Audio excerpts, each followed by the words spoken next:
Господи, колко тежко е човек да отвори очи сутрин и леглото да е празно.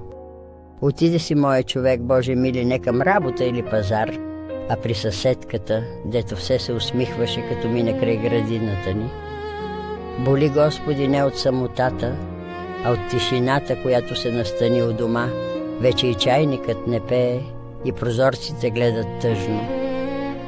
Понякога се питам, къде сгреших?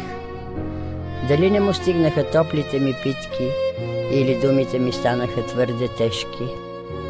Знам, че и аз не съм без вина, но сърцето ми още пази снимките ни от младостта, смеха на децата. Господи, дай ми сили да простя на него, на себе си и на съдбата.